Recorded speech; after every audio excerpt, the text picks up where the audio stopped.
Tuning into Sci Fi TV, the viewer's guide to genre television, special Arcane episode for Season 2, Episodes 7 through 9. Hello, everyone, and welcome to the show. I am Wendy Hembrock. I'm Brent Barrett. And I'm Kevin Batchelder. And we're here for the big finish, Arcane Season 2.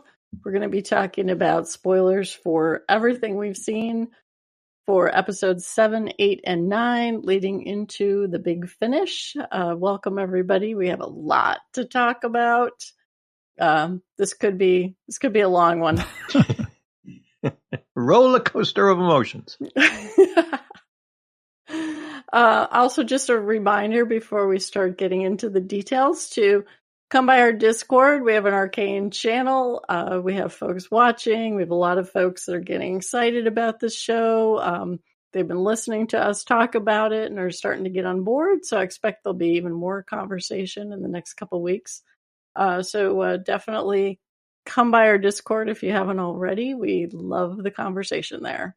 I'm very pleased myself to see a number of people who've told us that either on the Discord or through other channels with us, that they started watching this because we were so excited about it, and I've just fell in love with it. So that's great. Yeah, it was great. I saw on Facebook somebody who posted from Track TV, one of the tracking apps, that they were watching the very first episode of season 1, and in the comments they said Kevin was the trigger. Nice. So thank you, and yeah, see, anytime we can turn folks on to other cool shows, we love it. Yes, we only use our powers for good. Well, speak for yourself. As a collective. Oh, okay. So we want to talk about these episodes. First up, we're going to talk about some general thoughts and ratings. So for me, I had very high expectations going in about how we would resolve the story, how we would resolve some of these character arcs. It was a little bit rushed, but we kind of had thought that might be the case just because there wasn't that much time left. But overall, I thought they did a great job in terms of resolving the story, the main characters. There was ups and downs. There were things that I didn't expect. And from an overall rating, I'm just going to rate these 3 all together. I'm going to give it 9 out of 10 monkey bombs. Ooh, cool. Yeah, I think the glimpses in episode 7 really set up the next 2 episodes for us really well. I think they did a good job there. And I think that, contrary to what you said, Wendy, I think this show wrapped up the major character and plot lines very well in my view. I don't think it was rushed, and I don't think it was lingered either. I thought it was like perfect. It just felt just right. Yeah, and I don't know if later on we're going to talk about some predictions, but I'm gonna go over my predictions because I'm really excited about some of that. But I would give each individual episode a rating. I'm going to give episode 7 a low watch it now, but my son pointed out, he watched one of our Arcane podcasts, and his friends started watching it because they're into League of Legends. And he pointed out that if you're not a regular listener of our podcast, you probably don't understand those ratings. So they actually lay out on a scale of 1 to 10. So that's equivalent to an 8. So I've basically given the first episode 7, an 8. Episode 9, I gave a 9. And of course, episode 8, I gave a 9. And episode 9, I gave a 10, which are equivalent to Watch It Now and Watch It Now High. So loved it. Loved every minute of them. It just built and built and it was amazing. Yeah, for me, and we'll talk about it, episode 7, I didn't know I needed that episode, but thank goodness I got a chance to see it. Such a profound impact.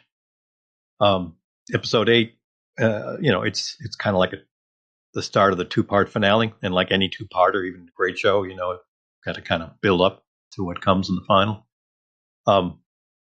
So, I mean, ratings wise, I'd go, to Watch It Now, 9 or 10 out of 10. Second one, maybe I'll just a hair down, just because it can't all be perfect. Maybe a low Watch It Now, and then certainly a Watch It Now in the end. And while I wouldn't use the word rushed, although I see a lot of reviewers and folks talking about that, what I will say is the pace was even more breakneck than some maybe earlier season 2 stuff, or definitely some season 1 stuff. So it's not that it's a bad thing, but it was definitely, there wasn't even a moment to take a breath with everything that was happening. So that's much better than going too slow. So don't get me wrong, it's not a complaint. It's more an observation. But yeah, like any show that I've really loved, you're always a little nervous going into the final episode or final couple of episodes. But much like Wendy said, it delivered on all of it and more. It did. So let's get into the highlights. And each one of us is going to share a highlight. We're going to talk about it. And I'm going to start. Kevin, you mentioned episode 7. For me, the whole episode was a highlight. You talked about not realizing you needed it. We had talked before about, hey, what happened to Echo and Heimerdinger? We don't really know what happened to Jace. We just know he came back really different. And that time had passed. And this was kind of the whole explainer for everything that had happened to them. But it wasn't just the explainer for what happened to them.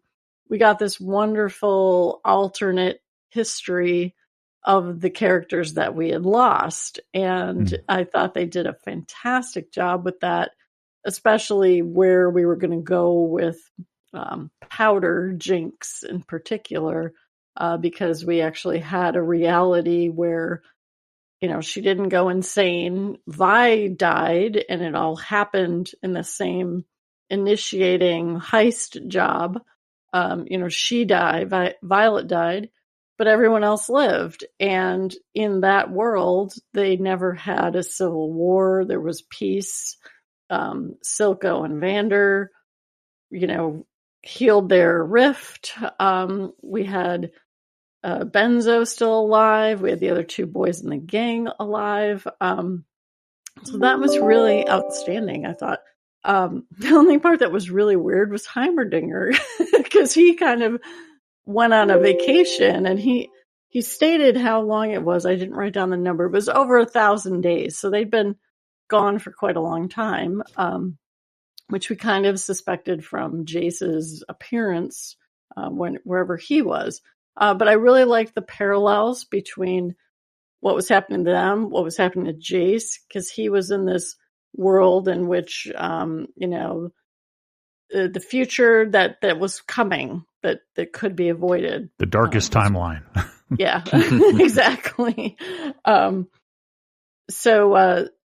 So I liked that. I liked that Heimerdinger and Echo were separated for a while. And like I said, Heimerdinger was a busker while he was waiting for Echo to show up. I loved the idea of Heimerdinger taking on Echo as his new protege, and Powder, that Powder was, she even made a comment about Genius and Madness are twins. And that just everything about that was just wonderful. So I'll stop talking so you guys can gush over it too. Yeah, I mean, by the way, it was like almost 4 years, 1,100, a little over 1,100 days that Heimerdinger was there. So it was definitely a while.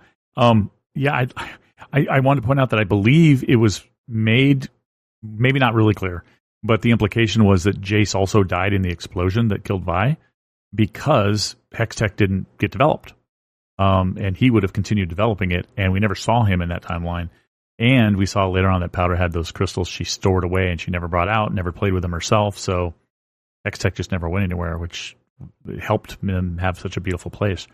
But I also love this. It was both fitting in character and also a little sad that Heimerdinger kind of sacrificed his return to the timeline to save Echo when the machine went a little haywire.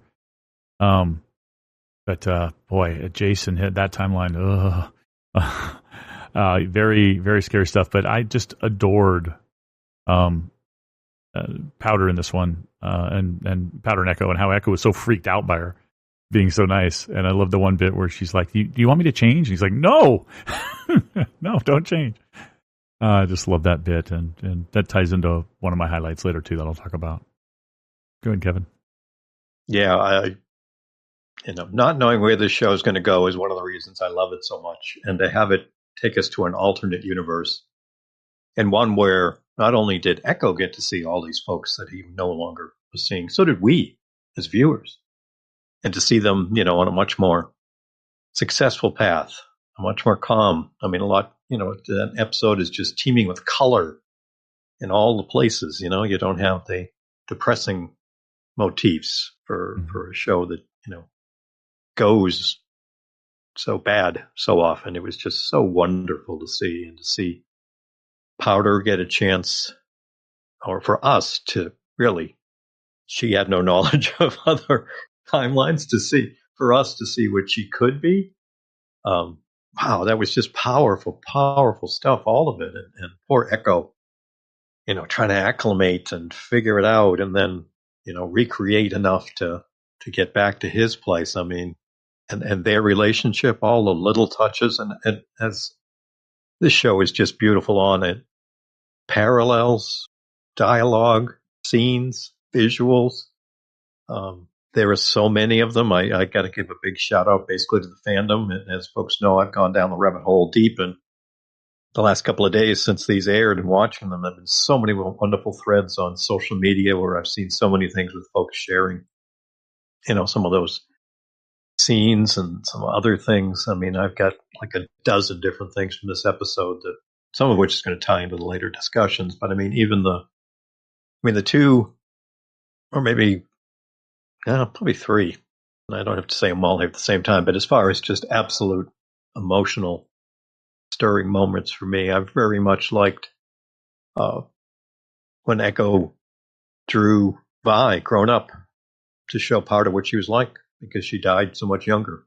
He said it was from his dream, but we all know that he got to see her. So sharing that with her, that was pretty powerful stuff. To be able to do that after he had such a hard time accepting what was really going on in this universe, that was some pretty cool stuff. And another little thing was the necklace that he gave her. And this is something, again, credit to the fans. If you take a look at that as the images are spinning, you'll see powder in there, in the flower. And the flower itself is apparently a peonies, which is known to be representative of unattainable love. How's that for perfect typesetting? Wow, that's bittersweet. Isn't it? Yeah, especially because he also, he and Powder had an unfulfilled love. We had a glimmer of it. That was one of the things I really liked, was that they were teenagers and they were being pushed by the people around them to just be teens in love. And who are you going to the dance with? And that whole scene when they danced together was so lovely. The way that it was animated, it was it was the happy ending that we wanted for the characters that we knew in our universe. So that was fantastic. And I also really liked that they defined Echo's time power to be 4 seconds. Mm-hmm. And I loved how he came to it too. It's like, everyone goes splat. He's like, nope, it's definitely 4. I'm not going to say any more. Don't have to tell you why. Trust me. The other thing, I rated these based on the monkey bombs, but that was a fantastic thing that they wove from this episode. And then when Echo actually is back in, our main world, and he's using the device again to keep resetting, we get a little nod to, there's a little monkey bomb, the monkey guy, the clambering monkey is inside of that device. I loved how that was such a menacing image in season 1, and that flipped it into, how they were collaborating together to solve the problem. So I really, really like that too. Another thing about the happy timeline that I'll point out, I'm a big shipper, so of course I loved the Powder Echo stuff, but the fact that Echo picked up on pretty quickly that this Echo and Powder had a relationship, and I loved how he stopped her from kissing him and said, "Can we pretend like it's the first time?" So that he could actually get to experience that. I thought that was just very touching. Yeah, it was very beautiful. It really was. And talking about that dance, too, I loved visually, if you go back to the first season, episode 4, first time we see Crew Jinx, on the airship. Visually, the shot is from the feet up with the boots and all, and then here at the dance, she makes the grand entrance, and it's the same angle only the different shoes up to her. The same visual idea as to how that goes. And as you said, a beautiful song, in French. So, they give us so much to appreciate that moment and what's kind of going on there and all that. It's just so powerful. It really just makes you appreciate so much. I mean, this episode definitely for me too, and Wendy kind of touched on it. It showed, or it was able to get me to really appreciate the Echo character even more. I mean, here's a guy who had a chance to be in an almost utopia situation here by going to this universe. And he still chose to find a way to get back to his own, to try to help those people, that he knew. And therefore, he gave up everything. Everything. He said people were depending on him. Yeah. I mean, so talk about making a choice well outside of yourself, and demonstrating it by what we were able to see here. Wow. I mean, can you think about that? That's just amazing stuff, too. And again, to the fandom, they had a great one thread I saw. This is in this universe, Powder / Jinx's lair, whatever you want to call it, the whole the space she lives in. In season 1, it's ultra dark; you can barely see anything. Season 2, it lights up a little, lighting wise, when Isha is there with her. And then in this world, actually, it's much brighter. And the little touch that I didn't even notice till I saw someone mention it is, in this universe, she's got railings around so she doesn't fall off. Because it's a pretty, it's a big fall down from that spot. But in this universe, you would naturally just put up railings, which Jinx wouldn't have done. It's like, oh man, just subtle touches that I just love. Yeah, the other one that I loved was the Vi doll, compared to the doll that Jinx had in season 1. And the last little bit is, that you're talking about Echo. He's the one who convinced Heimerdinger that they needed to create this, because Heimerdinger was like, it doesn't exist here. We can't create it. And then he goes back to, I guess, the scene of the crime, right? The original caper, and pulls it out of the wall to bring these little shards together so that they can actually create it. So yeah, his persistence and capability. I'm a little bit disappointed because he's a character that's very compartmentalized from the other characters, maybe because he is such a powerful character. But it was a great feature for Echo in this episode for me. So that was my highlight to get us going, Brent. Okay. I got a highlight. It's from a little later in the story. We're talking actually, I think, the last episode. But and it's one little snippet. But my highlight is that whole sequence where, first of all, it's revealed that Maddie's a traitor. And that also made me a little relieved, because then I'm like, oh, that's why I couldn't figure out how they got together after the time jump. It's because Mel's mom had made her, it forced her into this relationship so she could be a spy. Okay, but my highlight was as Maddie is about to shoot Caitlin in the head, Mel uses her powers and deflects that bullet, and Maddie shoots herself in the head, which I thought was just, yes. I just almost fist pumped at that point. I was like, yes, that's the perfect outcome for that. I just loved it. That's my highlight. And a good one. Really good one. That was a grand entrance for Mel, too, after that happened. So that was great to see there. How many different ones can we talk about? Well, wait, I want to talk about that one first before we go on your comment. Okay. Yeah, no, I love that Maddie gets hers, and I also realized at the same time, I was like, oh, it was a setup right from the moment she was pounding her chest to help get Caitlin elected, because she was the first one to sign on. She was the first one thumping her chest when Ambassa nominated her. So I'm I'm wondering, how soon after that was Right. she recruited to be the inside girl. Great choice. Okay, Kevin, let's start with one. So many, but you can only pick one, Kevin. So many. Pretty cool to see Mel interact with the sorceress to understand some of her powers and the relationship with her mother, Black Rose, and all that.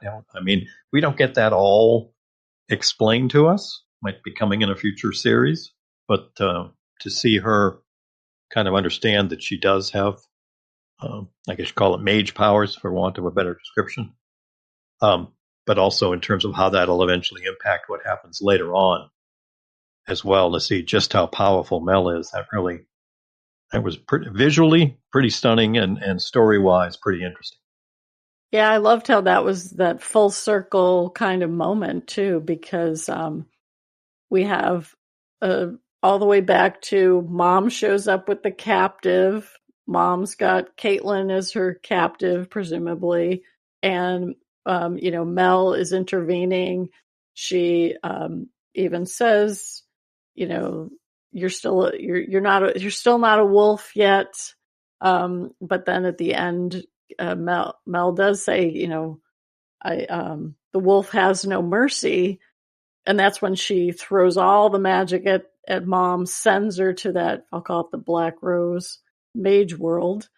And that's when she even further levels up to take on the other mage. I think she's called LeBlanc, maybe. And so I loved that because she hadn't given up on her mother. She, was taking control of her powers and also trying to save her mother, which ultimately she couldn't, but she still had that moment of, reunion with her mother before she died. So I loved how they handled all of that, and how her appearance as her mage powers keep growing. Mm-hmm. Every time you see her, she's got something a little bit different going on. And I love when she teams up with Caitlin. They just seem to have two really sharp minds working together. So that comes across in their scenes, I think. Yeah, and of course, you didn't mention it, but that final moment with her mother actually, her last words were, "You are the wolf." Yeah. So, I mean, and I also like how, and maybe, I don't know if this is going to violate a highlight, because it's not really, but it's that same moment following on it where that's pretty much the clear indication to the soldiers that she's now the leader. Mel's now the leader of their people, which I thought was pretty cool. So not only she's this powerful mage now, who's taken on other mages, but now she's the leader of this big nation of warriors too. So pretty cool. Yeah, and to tie back even a little more, at the very end, you have her holding her mother's mask, and it's got the big scrape through it. And, I'm wondering when we'll see her wear that mask in the future. I don't think she will. I don't think she will. No? I don't think so. Okay. Got more on that one, Kevin? Or? Oh, yeah. Can I go next? Okay. No, go ahead. All right. Well, I got to go because we were talking about episode 7. So I have to go to the reunion back in our timeline between Echo and Jinx. Because that was so poignant that she's suicidal. She had that great talk with Silco, talking about, this is a cycle and the only way to end is to step out, walk away, however you do it. And that she's gonna, she's got gasoline all over the lab and she's gonna blow herself up. And Echo arrives and he's using his 4 seconds to say, "Hey, wait, can't we just talk before you blow us all up?" And call back to episode 7. Somebody told me that there's always something to, it's never too late. There's something worth building for. And, he's able to convince her to, basically decide to help. And then when we see them again, we were just talking about the scene with Mel and Caitlin and Bessa. That's when they arrive, is in the middle of that confrontation to help. And I was definitely fooled by that final teaser trailer because it was implying that we were going to get sort of a crazy unhinged Jinx, which I thought we might get after Isha died. But instead it was, the crazy train is coming to help instead. So I liked how they used they springboarded episode 7 into how Echo was going to plausibly team up with Jinx and get into the fight, and then even bring Savika and some of the people from Zon, because that's when they came in as the cavalry into the fight too. Yeah. I mean, that's all great stuff. I love that Jinx arrival. And at first she's kind of like laid out like that, and you're like, wait a minute, that almost looks a bit like Echo, but definitely was Jinx.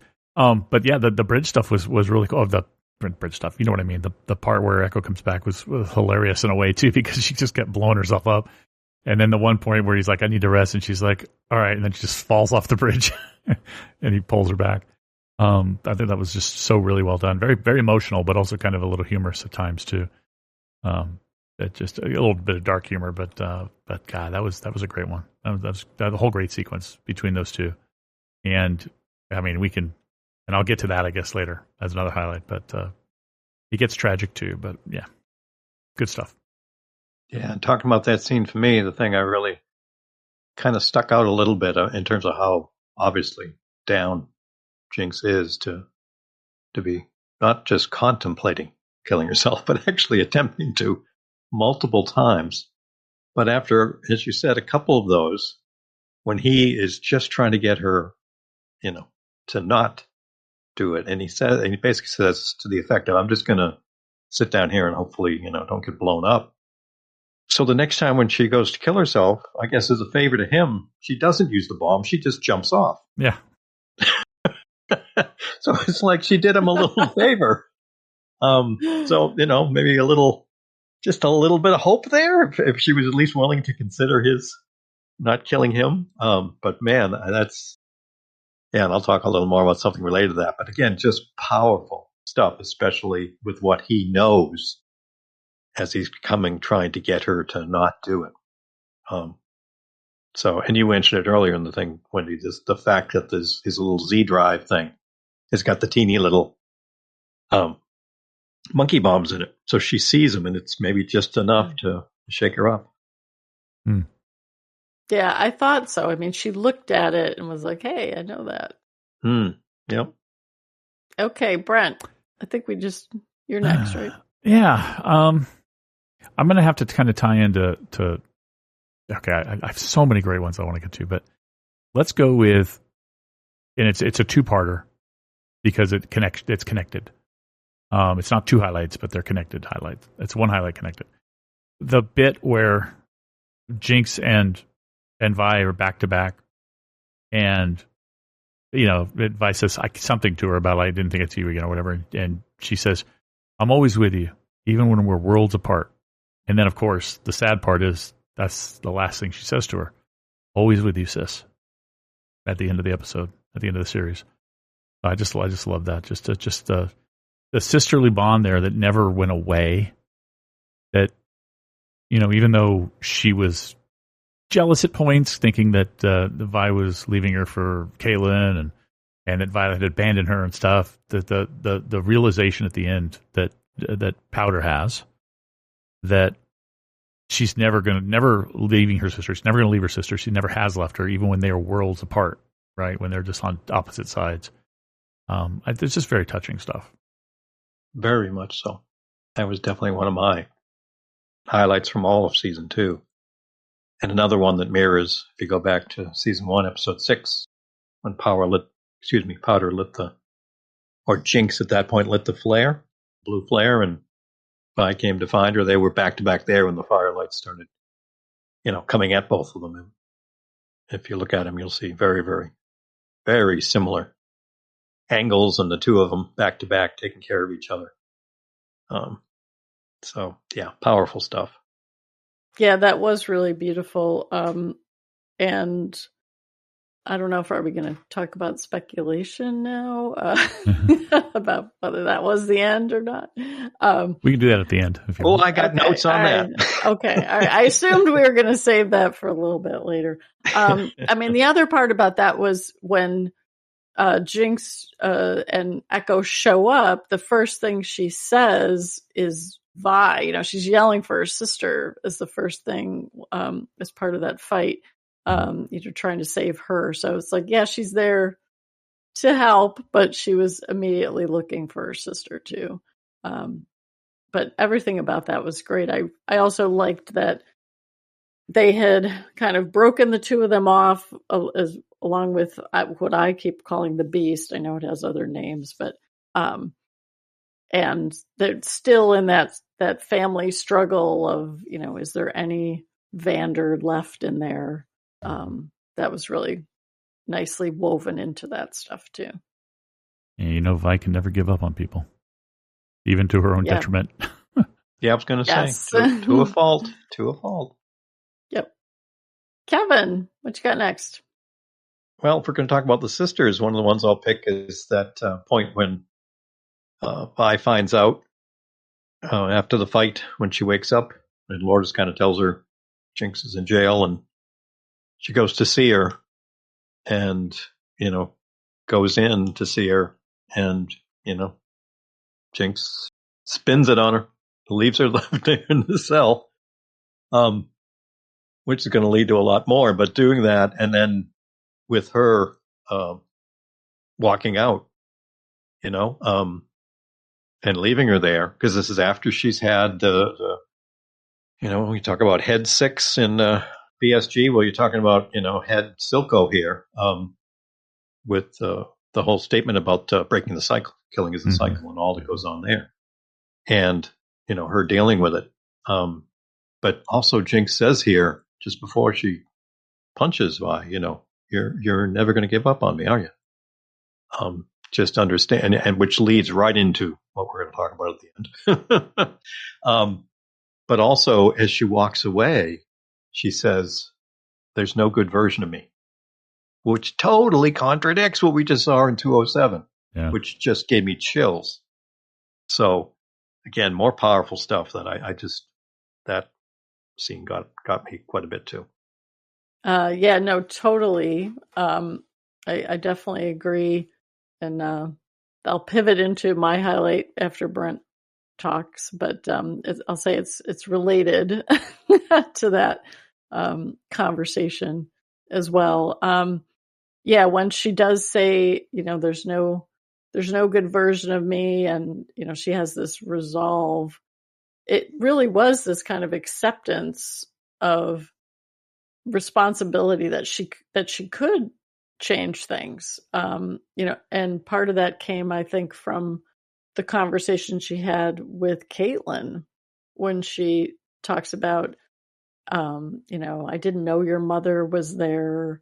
I wouldn't, change anything. Yeah. And I wouldn't change anything, but I didn't know. It felt like there was kind of a moment of not reconciliation, but at least recognition of each other that we hadn't really seen between Caitlin and Jinx at all.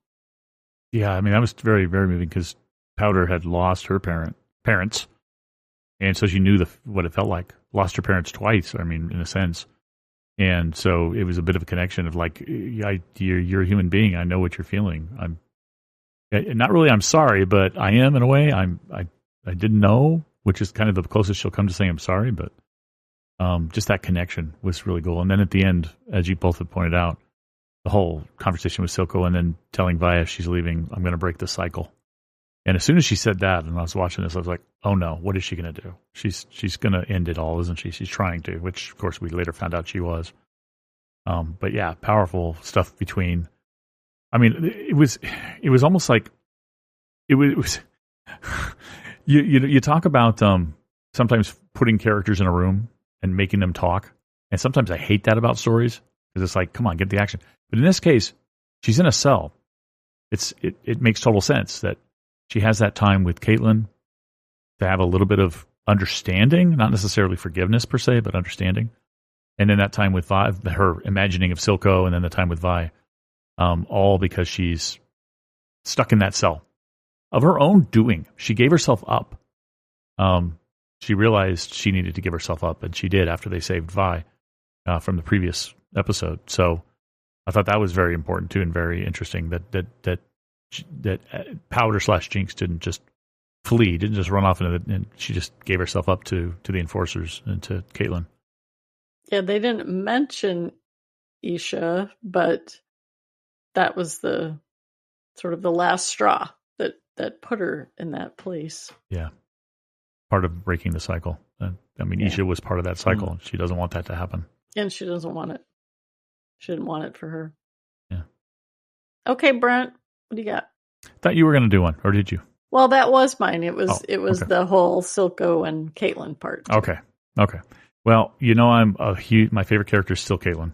So I got a lot of Caitlin stuff and a lot of Caitlin Vi stuff because I'm a big shipper of the two of them. So I'll go with this one. I loved, and we've already talked about this sequence before, but I just want to pinpoint one moment. The moment where Mel and her mother are talking, and you see Caitlin kind of getting up from having been stabbed, having almost had her head blown off, and she's walking around Mel's mom kind of with this look on her face of determination and hatred, and just like, it's a very powerful moment. And then as Mel's mom's talking, Caitlin just comes in and punches her and says, "Shut up and start fighting," or whatever. I just love that scene. Even though Caitlin she's stabbed still. Yeah. She's obviously not a physical match for Mel's mom. She knows it, but it's in her character. She can't stand down and she can't give up, and she knows that this fight has to happen, and it's just amazing. Another reason why I love that character so much. I just love Caitlin. And see, I also thought with that scene, along with loving it for all those reasons too, and having watched this character develop so much over this course of the series, to me, I also saw that as a bit of Vi, very much wearing off on her. Sure. Because of all Caitlin's measure and thinking out a plan and everything else. At that point, she just decided, screw it, action. She just uses her fists. Yeah. Yeah. I didn't see that, but you're right. Just like Vi has always been with different people over the course of the series talking about, just using her fists. So it was very in character. Yeah, and Caitlin also trained with Ambessa. They sparred together too. So she never beat her. I would imagine many conversations were interrupted with fighting between the two of them. Okay, Kevin, what you got next? The beginning of episode 9, the visual of Jinx lying on the ground with all of her hair in all those directions. Yep. Just visually stunning. And then as we said, we roll into the scene. I think, Wendy, you talked a little bit about it, as we get one of the music montages, which they were just aces on, especially in season 2, so many of the episodes. But the little thing, but very obviously, after she's, no longer lying there, as she's starting to torch the whole place, you also recognize that she's now cut off all of her hair. Yep. So talk about making a break from the past. Very symbolic and very powerful stuff.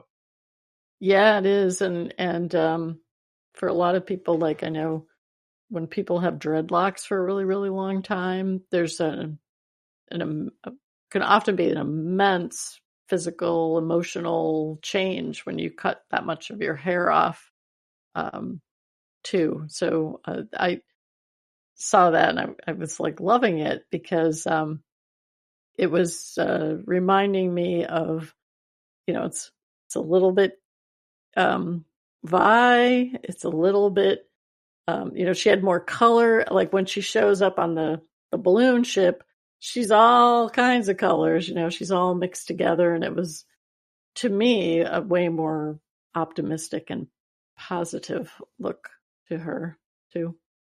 Speaking of that choice. airship too, just to dovetail in there. Again, thanks to the fandom on this, screenshots. On that airship, when we get the pullback, see it kind of coming at the whole Hexgate place. As you may recall, the helmet that Isha always wore had a big X and a spiral. And up on the airship, what's right above Jinx? A big X and a spiral. Very cool. Did not notice. Whoa, nice. I did not notice that. Yeah. That's cool. Very cool. The show's got so many of those. That's what that's what I love. And I'm only catching a tiny percentage of them, but just so cool. Yeah. Yeah. That's a good one, Kevin. That is a good one. I'm going to switch to some characters we haven't talked about. Another highlight for me was actually the Jason, I'll call it the Jason Victor reunion. They're enemies. It's Jace's attack that is the thing that kind of flips Victor from, before that he was like all commune, peace, power, and then after that attack, that's when he sort of decides the coin is tails on humanity, and strikes his bargain with Mbessa and Singed to power up again, and start his next level Borgness, I'll call it. And then, but always comes back to his friendship and connection with Jace, and ultimately, both of them realize that what they were chasing was never as important as their friendship, the importance of each other. We had some timey-wimey stuff with Victor talking about it's human emotion that is constantly in conflict with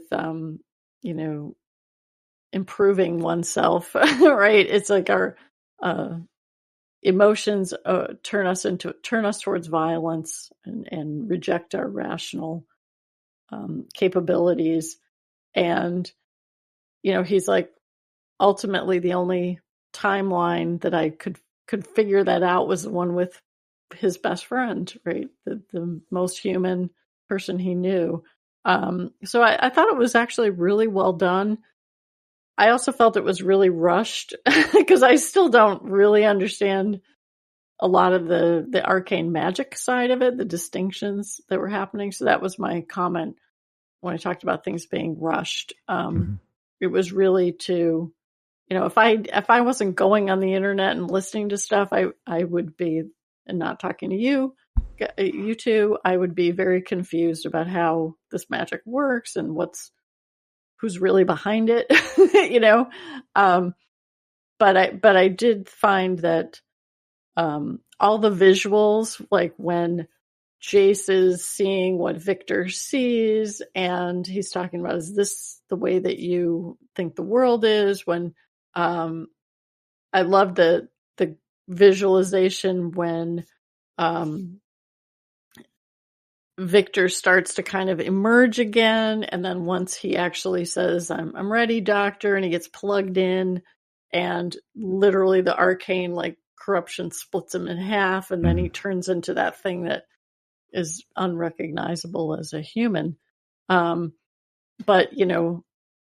Jace is still searching for Victor in all of that, and he won't leave him, even though he has Mel and a possibly a better life, but he stays with him to the end.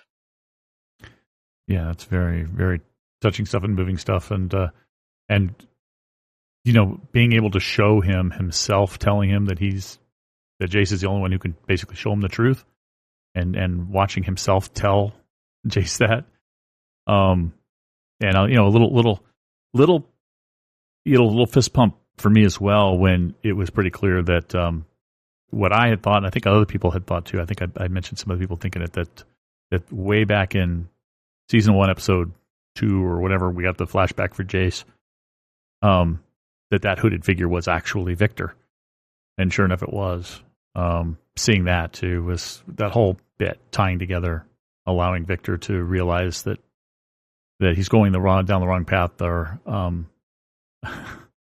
Was very moving, very touching stuff, and their friendship was just amazing. That it took other people too. It wasn't just the two of them, and it wasn't just Jace saving the world. Because I mean, Echo had a lot to do with that too, being the last one who wasn't touched and was able to actually throw that machine power source at Victor, so Victor could look at it. And I get what you mean about rushed in that regard. But I'm a big fan of the Marvel movies, which tend to have a lot of that rushing, and I'm fine with it. I just kind of wave my hands and say, yeah, let's go along with the story. But I took it to Victor seeing that power source and seeing into that other timeline, because it came from that other timeline, and said this cannot be. That he was seeing that there is a way for humans to prosper. He doesn't have to do this to save humanity from themselves. They can save themselves from themselves. And I think that had a lot to do with it too. So Echo and Jace combined really are what stopped Victor. And I thought that was just great. Yeah, it was very much their friendship. I mean, when we had kind of crazy Jace show back up and kill Solo, and then we saw him, then go after Victor. I mean, we all talked about it. Almost every fan did. Like, what? Hey, he obviously had a bad time wherever he went. But how can this possibly be okay, what he's doing? So getting a chance in episode 7 to see what he had to go through and to understand its impact, and that, he was, as we said, seeing the darkest timeline, and then still being committed enough to try to stop the all-powerful Herald himself, and not knowing how he was going to do it because of how powerful he was, and then getting that opening to do it because of Echo's help with the Z drive thrown at him. It was the hug that allowed Victor to then see everything that Jace had seen, to see what the result of what he was doing was going to be. So it was that friendship and just wanting to make sure. He just wanted to be with his friend. They started it together. He wanted them to finish it together. So, yeah, I mean, you can have all kinds of other crazy arcane magic and runes and all these other things, but still at its core, that was the beautiful part of that story, is that Jace just believing it and Victor having lined it up so many, many years, and at many points to be able to allow it to happen. Just, yeah, it's crazy timey-wimey stuff, but it's just cool to watch it play out for the emotional connection of the character. Yeah, and to Brent's point, it definitely didn't occur to me that Victor was recognizing what Echo had done, other than saying, hey, this is something totally unaccounted for. I actually thought, Victor was wrong. And then saying, Jace, you stopped me. And it's like, no, I think it was Echo. Really. But everything about that I really liked. I also just have to give props. I still don't know which is the hex gate. Like, what's the dome thing? Is that the hex gate? Yeah. Which one actually is it? Because the power source is deep underground for the hex gate, which is the big dome at the top. Yeah. So, when Jace is pulling it, he's unplugging it. That was a really cool a visual. And I did very much appreciate just the visual style that they chose as things changed. So, as Victor changed, as people experiencing things with Victor, and then we finally got to those, I called them the Nox zombies, the Noxians who, quote, volunteered. That was one ding I had against Victor, because he was saying, I'll only do this if everyone consents. And it's like, well, the Beast didn't consent, and Vandered certainly didn't. So,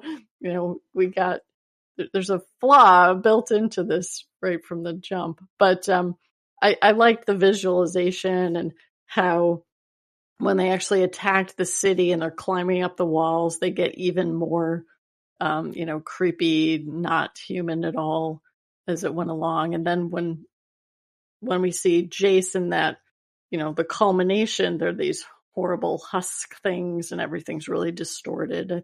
I thought they did a great job. Even though I couldn't necessarily name where are we in that place, I knew we were in those places and how it was changing as things were getting worse. Kevin, to follow up on the thing you said about the fandom and everybody asking, Jace must have been through some stuff if he came back that kind of crazed and determined. And then what I love about it is the show showed us episode 7, but that wasn't enough to get the answer. It was enough. We thought it was the answer. We thought it was like the guy, he said to the hooded figure, "Send me back. I won't fail this time." And we thought, oh, okay, that explains it. But then at the very end, we get the fact that it's Victor in the hood and what Victor says to him, and the explanation between the two of them. That really sealed it as to why he came back so determined. So I thought that was well done by the storytellers, how they didn't quite give us the answer. We thought they did, but then they gave us the real answer at the end. Right. Well, multiple layers to it.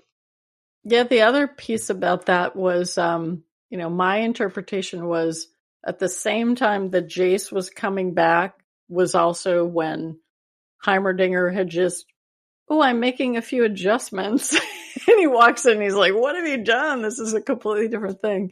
And then Heimerdinger, says, "I'll be back in a jiff." And then, Echo leaves. And to me, those were happening at the same time to send them back.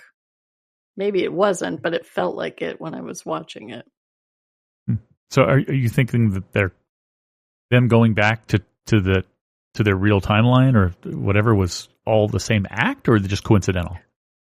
I think that they were coincidental, but they both needed to happen. Yeah. Okay. So that was mine. I think it's Brent's turn. Okay. All right. I told you. Caitlin, Vi, love them. Got several. So here's another one. And it kind of takes some explanation. While it may not have been the best time for it, that love scene between Vi and Caitlin was very good. I loved it. I loved that it happened. Yes, it seems weird. Vi her sister just stormed off, said she's going to end the cycle. Why would she all of a sudden decide that she's going to, want to make love to Caitlin? But it just fit really well because I think they needed that. I think Vi needed that connection, that reassurance. And I think Caitlin needed a little bit of that too, because both had been lost when it comes to love, basically, and why they're doing what they're doing. And I think it helped quite a bit. So I love that whole sequence, and especially love the line, where Caitlin stops her and says, I was with somebody, and Vi's like, "I really don't care." I just love it. I don't give an F. I don't give an F. I love it. That's my highlight. Yeah, and what's also great was the lead up to it, as you said, because at that point, Vi her life is just falling apart. She totally jinxed, pulled it out from her. She's realizing everything she does is wrong. And Caitlin is coming in, leaning against the wall, going, "Did you think I needed all my guards pulled out of here?" I mean, it's Caitlin. She has a plan. So she was trying to get a point across and get the two of them alone. Whether she knew something was going to happen or not, I just think that was part of the situation so that, things could naturally play out, because their tension back and forth has just been to watch, that energy go back and forth between them, and then to see it. You're not alone, Vine. You don't blow everything. You don't blow every relationship. I'm here to prove it. So that was great. I mean, it just was awesome to see. I mean, that's, the whole entire world is going to, what, and Timing. It's like, okay, fine, we're going. Might as well. Here we go. It's just you and me. Yeah, that was definitely my thought. Is like, well, of course you're going to, you don't know what's happening, so you want to get some before you go into the Doom battle. And I liked that because we'd had that horrible argument, where they were really throwing punches, verbally at each other about not trusting each other. You didn't tell me why, what you were doing with Jinx because you didn't trust me. It was all that stuff under the hood that bubbled over. So that also to me made a lot of sense. But I was like, "Ick, you're in a prison cell. This is really not, there's nothing romantic about where you've chosen to have sexy time." Not the time or the place. That was raw passion. Yeah. That's all that was. That was raw passion. That's why it was so natural. Yeah. So when I saw that, I was like, oh, Brent will be very happy that they put this scene in there. Yeah, at the same time. Probably the final scene, too, because I thought that was a really beautiful. And that's on my list. But at the time, I was very happy and a little confused. It was like, wait a minute, this is, like you said, wrong time, wrong place. But yay, go for it. But desperately needed by both parties. Yeah, I think so, yeah. Yeah, because Caitlin, we haven't talked about her leadership as much, but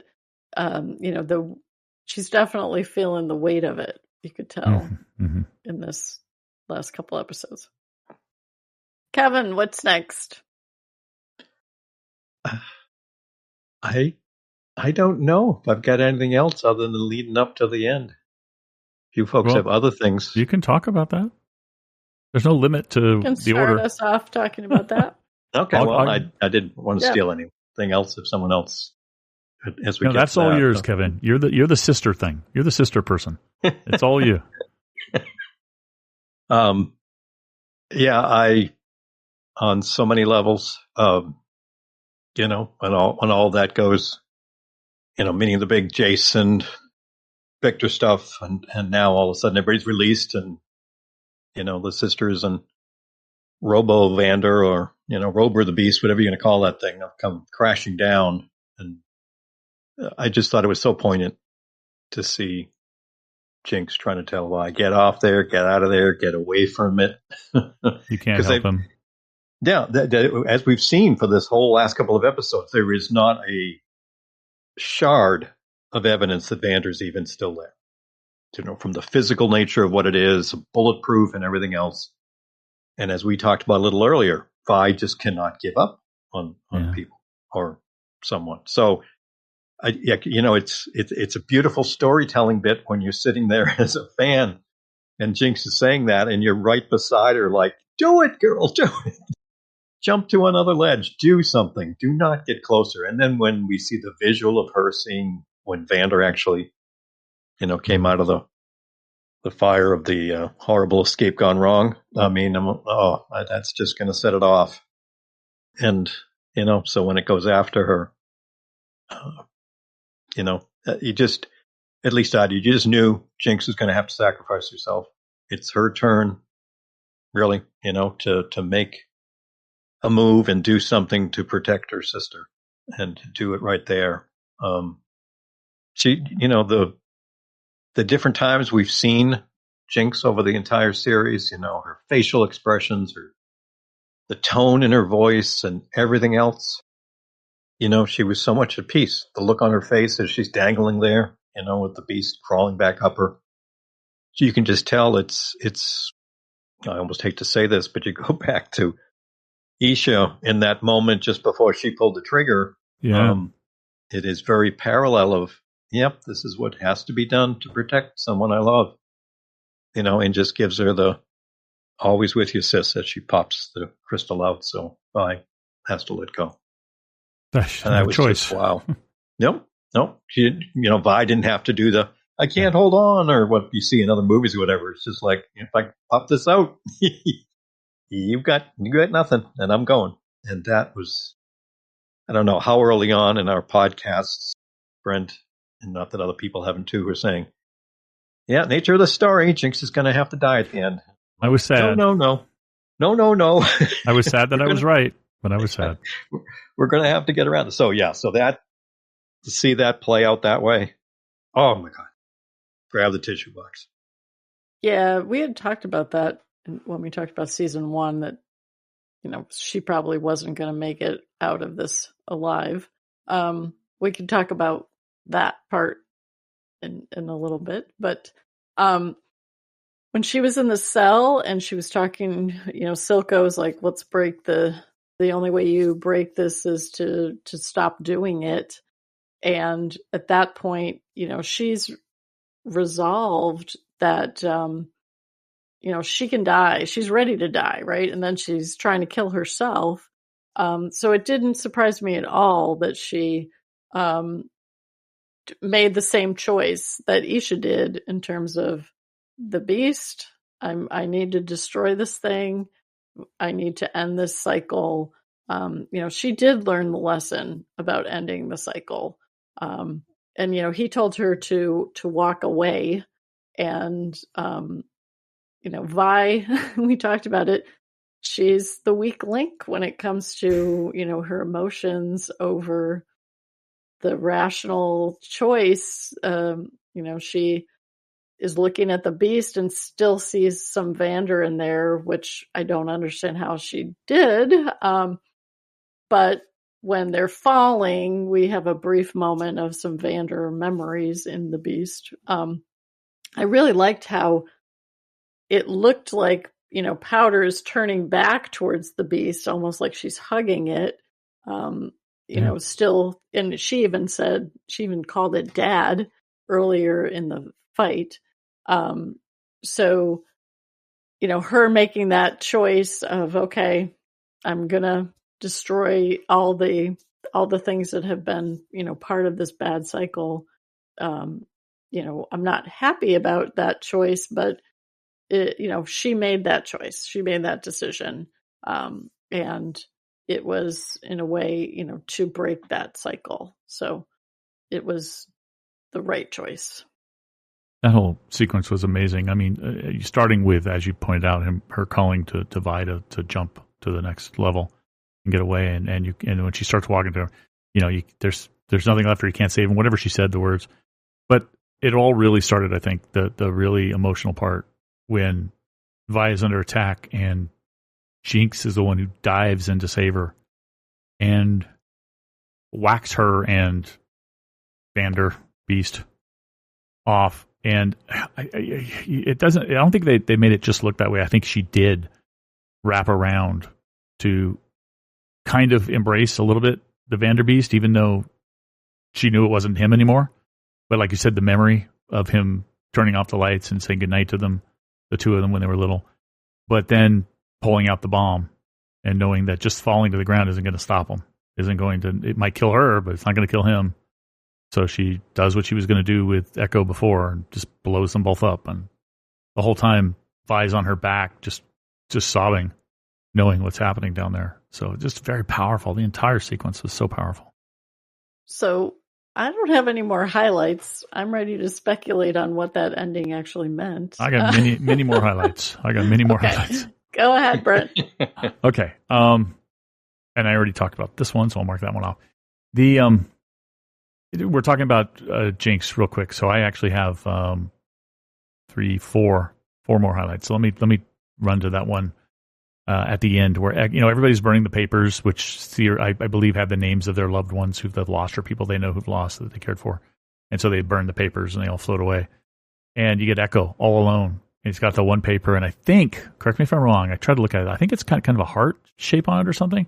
And to my mind, that represents Powder, but it represents the Powder from the other timeline, the loss of Powder here, but it's Powder really, and he just burns it and just lets it float away. To me, that's a highlight. It was just a very moving, touching scene. Loved it. Absolutely. And again, paralleled visually to when Vi took Powder to sit at that very same spot at the beginning of the series. Mm. Nice. Yeah, I didn't connect it was the exact same spot. Good call. Again, fandom. I spent hours looking through threads and parallel struts, man. Yeah, no, I liked that they chose the burning papers, and then when you pulled back from the bridge and you saw all of the sparks, that was really beautiful. Yeah, and I'm going to combine two of my other highlights here because they're kind of related. The whole sequence of after Jace comes in, and tells everybody we gotta set up our defense here. We gotta fight. If you're going to go, run. Keep running. Don't stop. But the kind of montage we get where all the different people are either deciding to stay or they're sending their loved ones off to some kind of safety. And then that whole bridge scene was really cool too. That bridge is so symbolic. And then they've got the spotlights up, waiting to see if anybody's going to come from Zahn. Nobody comes, so he orders the lights to be turned off, and then they come out of the darkness. Really good sequence. I just loved it. Yep. Very good. And as you said, too, out of the darkness. Yeah. They're very symbolic, not only to them coming, but to do it. And it wasn't like they had, 200 people coming. It just had a few that were willing to basically die, put their lives on the line to do it. Yeah, I liked how they brought Gert from, we saw her more in episode 7. She's on that train, leaving, and then she comes back. And then when we're actually in the battle, that's who Vi is carrying across the bridge back to safety, who then, dies. Was that Gert? I wasn't sure if that was really her. Okay. Yeah, that was Gert. And they also cued her, because Violet initially sees the blue hair and she's like, kind of reacts as if it's powder, but it was Gert. Yeah, no way powder would be that heavy, even in an Enforcer uniform. We saw her in an Enforcer uniform. She's tiny. My last one has to be my last one. It's actually the last lines said in the entire show. But being the big Vi Caitlin shipper I am, I just love how they're living in Vi's place, or living in Kate's place. Sorry, living in Kate's place. Clearly a committed couple. Caitlin's, working on plans for how to rebuild and how to make everything better. Going over the blueprints and everything. And then she hears Violet singing. And I just love that whole sequence where she asks her, she's singing. And then I love the line exchange, where she asks, she's got her head in Vi's shoulder, and she says, "Are you still in the fight?" And I love how Violet then puts her head into Caitlin's shoulders and says, "I am the dirt under your nails, Cupcake. Nothing's going to clean me out." Perfect ending for me. Perfect. I loved it. Slap a bow on that baby. Yeah. Very, just great way to go out. But that wasn't the ending. That was the last thing said. That last thing said, not the last image. Not the last image. And I have questions about that too. So I guess we'll get into that speculation stuff you're talking about. Yeah. You want to get into that now? Oh, yeah. Yeah, sure. Okay. Okay. So we were kind of jumping our order. Do we have lowlights? I already gave my lowlight, which was a little bit of rushing through some stuff, but I got none. So when the first time I watched it and it was over, I was like, what? I was very sad, but I was also very confused about what is Caitlin doing? Right. I didn't realize that she's holding Jinx's piece of the grenade that Jinx had. And I couldn't figure out what she was looking at in the archives. And then we had, to me, what was kind of a very somber lead into that very lovely personal scene, which was her saying, that there's light that comes out of this. And we cut to Singe's daughter, and it's like, this guy, it's like he's the one who started all this crap, and he gets his daughter, or whatever version that thing is. So I was feeling very ambivalent about the future by her voiceover. She's like, there's still some light. And I'm like, I don't know. This guy didn't get thrown in jail for all the, crimes against humanity he sparked. And then she talks about our story isn't over. And then we see the balloon at the end. But then when we have the end and we have the Jinx graffiti, I was like, aha, maybe we're not really over. But then I had to go to the internet and fandom to find great speculation. I listened to, I think the person's channel is called Corin, and he was talking about what she was looking at was the ductwork inside the space that they were in. Yep. And somebody else said, Jinx has shimmer powers, right? So she can move faster than we can see. She can move super fast. So, and when she does, there's like a purple trail when she moves, and in that shot before the explosion, there's like a little trail. So, and of course, Sci-Fi 101, no body, no proof. And then the balloon is from episode 1 when she says, someday I want to fly in one of those balloons. So now I'm very optimistic that she's not dead. Oh, I think she's dead. I don't want her to be alive at all. I mean, I think she had to at the end of this this chapter of the story. I think I was going to ask about the balloon at the end too, and it's got the color scheme of Echo. So to my mind, that was Echo going off in the balloon. Maybe because he remembered that Jinx said that, so he's going off in her memory or something. But I can't begin to bring myself to want or wish that she's alive. I think she has to have died there, or it just doesn't make any sense. And I would be very upset with this show and this universe if she survived that. And yeah, definitely Caitlin was looking at the vents and looking at, because remember, her family's legacy was they had a way to make Zaun happen, to get rid of all the gray and get rid of all the smog and stuff. And I think that's Caitlin saying, yes, we're going to do it. We're going to make this place better for everybody. And just to kind of expand on that a bit, because I don't think we're going to see Jinx in any of the future follow-up series that they're going to do. I mean, they're already in development on, for other locations in the League of Legends world. For the reason you mentioned, Brent, seeing her would kind of take away from what we all thought was a wonderful, thing to do for her sister and all. But the fun and the emotional balance on it all is that having that hope or some evidence that makes it look like it's possible is really all you kind of need. Or certainly for me, I'm not going to speak for everyone, that idea. Because, the thing that I also love to tie into that is that, and you pointed out when you talked about during the big fight when they were back to back, and Jinx says to her, I'm always with you, even when we're worlds apart, which leads to the speculation that when Echo was trying to save her from killing herself, after the camera cut away, he told her about the alternate universe and what she could have been and could be, to realize it's worth it to still be in this world if you can.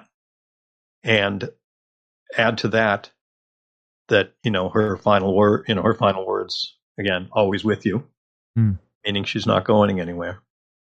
And also the fact of the head talk about walking away, and Jinx knowing that Caitlin would always be looking for her. So she can't walk away. Vi. So she would have to almost stage her own death to allow both of them to have a fresh start. Vi can think that she made a great sacrifice and move on with Caitlin to be happy, and Jinx can just go off and kind of disappear in that airship. With Echo. I think that airship had Echo's colors. It was his scheme. It had Echo's colors. There's also people looking at the video saying the airship mirrors the beginning of the series when Power used that line. However, it's the same ship. In the first episode, you see the airship going, and you see Piltover there, like it's going to Piltover. Here, we see the airship with nothing, like it's going off somewhere else. We don't know where it's going. We don't know where it's kind of going. So, and all that other stuff. Because also in that scene with Caitlin looking at the blueprints and having the monkey bomb head, at that very end before it cuts, she's got a nice little smile on her face, like she knows she's just figured it out. Jinx is still alive. Oh, I thought the smile was because you heard Vi singing. This is what I love about this show. Yeah. You want to go down and go through social media looking at the Jinx is alive hashtags and Jinx lives.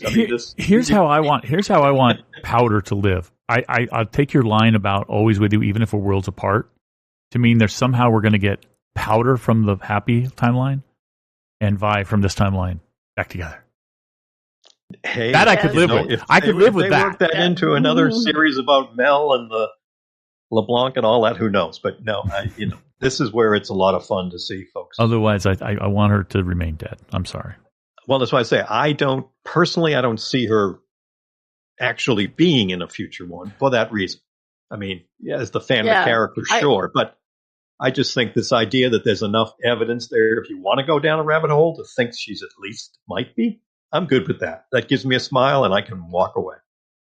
Can we both agree that Jinx is dead? Powder may have survived, but Jinx is dead? Maybe? I don't know. I think so. If it's Powder who's trying to make it work. On Shimmer. That's why. I think it's Pinks now. Pinks. But yeah, and this is again as Wendy mentioned, I saw a half dozen of those videos, The Jinx is Alive, on YouTube with all that same evidence, and it just gives me a big fat smile. It's like it's a whole army of the people wearing Jinx's, the blue hair, like the Jinx army that we saw earlier in the season. Those are all those people who are doing those Jinx Lives videos. It could very well be. It's just it's another way to enjoy the show, but still respect the choice that the character made to protect her sister, and still go out with Caitlin and Vi, or whatever the next story might be. It's just can't thank the creators enough for what they were able to put together here. And there's also so many great videos, and you folks, many of you know it if you're listening to it still at this point. The care that went into everything, from the amazing visuals to the parallels to the music choices to the voice acting all of this to create what it is. And still, even with all this beauty and amazing stuff, it still comes down to the characters and making us care that we're talking about Jinx is alive and whatever else, The music. I mean, think about it. That amazing. What better choice for that song, and how Jinx falling and blowing herself up ends with "Please Let Me Go." Yes. Yep. So many of the other songs too. If the way I would watch the episodes is just watch them, as we talked about, and then I go back and I turn the captioning on, and using in the captioning, they've got the lyrics. And man, I've seen it, although I haven't seen it lined up. The song that Powder and Echo dance to in the alternate universe, as I said, is in, I believe, French. But I saw her on social media. Someone had the translations, and same thing. It is just going to make you bawl your eyes out.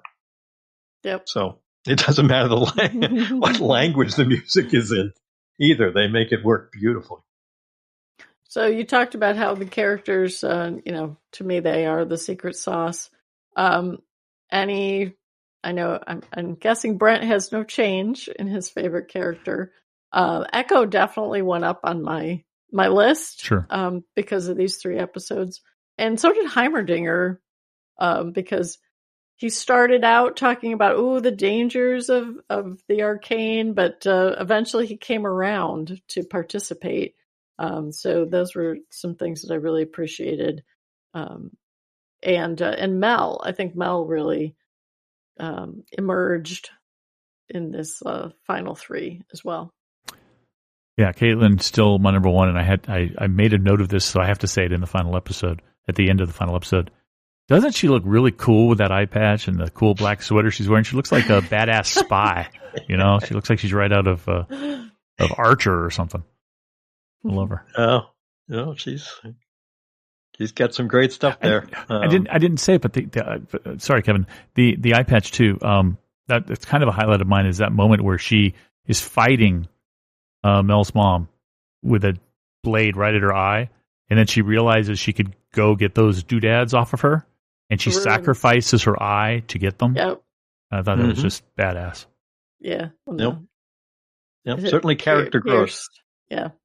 Beginning to end, Caitlin's pretty amazing. But as Wendy kind of touched on, I found myself too kind of running through the character list, and each of them had such growth, such commitment to what needed to be done.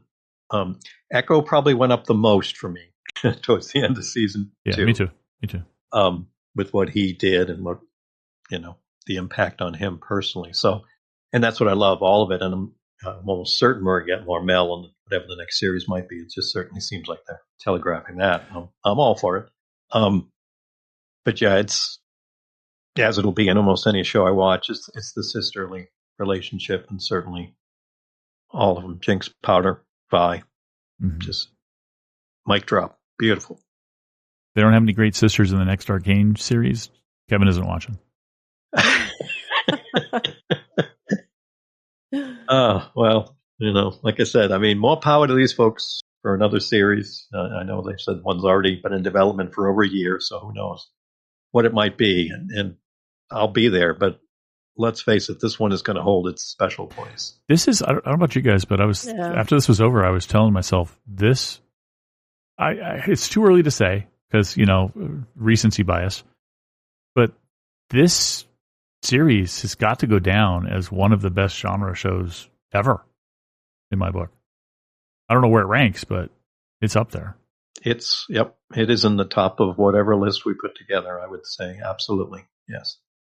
For doing all the things, the genre side of it, different things from time travel to alternate universes to magics, and then with the characters to make you really care about them and the genre aspects. So much so there. That a campaign started that's saying Jinx is not dead.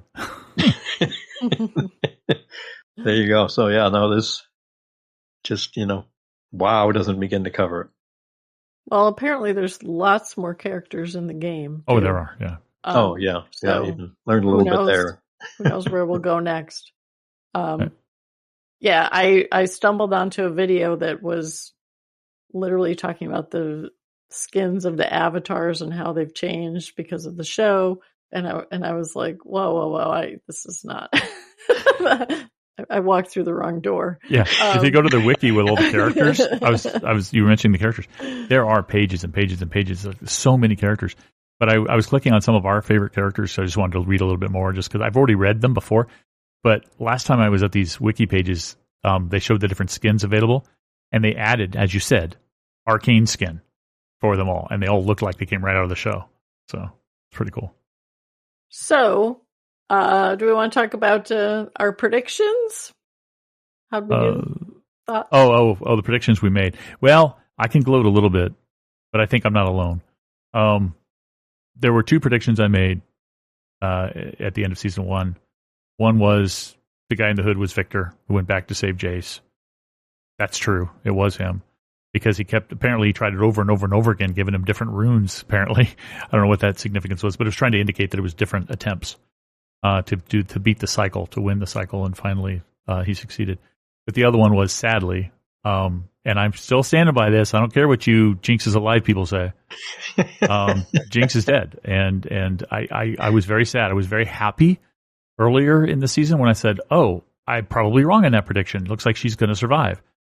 But, and I'm so glad the way she went out. It wasn't a case of Vi having to kill her, which is what I was afraid might happen. But it was a case of her saving her sister. And I thought that was just fitting, just beautiful. Yeah, I don't think I made any predictions. That's never been something I'm good at, other than, and it wasn't a prediction, it was a wish that Jinx wouldn't die. But you're bad at predictions. It definitely appears as if she did. Yeah, I don't remember. I think I predicted one of the two sisters would die, maybe. I don't remember specifically. I did think it was going to come down to the two of them in opposition, so I'm glad that wasn't the direction they went, because it's kind of cliche. Yeah. And that they didn't redeem Jinx fully, right? They didn't try to, flip it that she did do the things she did. Right. Like even in the cell when she was talking, Caitlin said, it doesn't matter what you do good, it doesn't erase that mistake that you made. No, that we made. Caitlin made a point of saying mistakes that we made. Yeah, well, anybody, it was true for anyone, including her. Yeah. So, so I appreciated that about her character arc. She did become less crazy, but I don't know if she's really sane. Still. But either way, Powder is alive in the alternate. Yeah, she is. Yeah. Well, the other thing that I had read was potentially she could have, there was still some arcane stuff floating around that, maybe she blew herself into another timeline. Maybe that balloon was on an alternate timeline that she's on. So she's gone from Vi's world, but she's living somewhere else. If she had to take over another Powder, that'd be sad for that other Powder, though. Just like we saw when Echo left and Powder looked up and saw our Echo in the machine, but saw her Echo down on the bottom. And he's like, what happened? So while Echo was there, he was taking over that guy. So I like your idea, but that would mean that powder doesn't get to live her life because, Jinx has taken over her. So I don't know. Well, Pinks might be making that powder's life, not headed towards the Jinx direction. Maybe. We don't know. Any final thoughts before we wrap things up? Amazing show. Yep. Big thank you to the community as a whole and Brent and Wendy and all, just making sure that I got over my animation bias and watched this show. We know your sisterly bias is stronger than your animation bias. Yes, evidence is clear there, yes. All right. We've heard it. Yeah, no, this was definitely a show that I was very surprised at, how much it offered from where we started. So with that, I want to thank everybody for listening to this whole series. Maybe you listened and got spoiled and now you're going to go watch. Maybe you're going to go back and rewatch. We might have to do rewatch in a little while. We get exciting news about the future. But I want to thank you all for listening, posting on Discord, watching us on YouTube. And I want to thank Kevin and Brent for a lot of fun talking about a really good show. We'll see you soon. Catch you next time. Take care, gang. If you'd like to contact Tuning Into Sci Fi TV, we offer a variety of feedback options, including email at feedback@tuningintoscifitv.com, voicemail at 706-927-8478, Skype voicemail at Tuning Into Sci-Fi TV, or you can visit our website at tuningintoscifitv.com and use the SpeakPipe app or our forums. And finally, you can find us on Twitter at twitter.com/tuningintosci-fi or on Facebook at facebook.com/tuningintosci-fi-tv.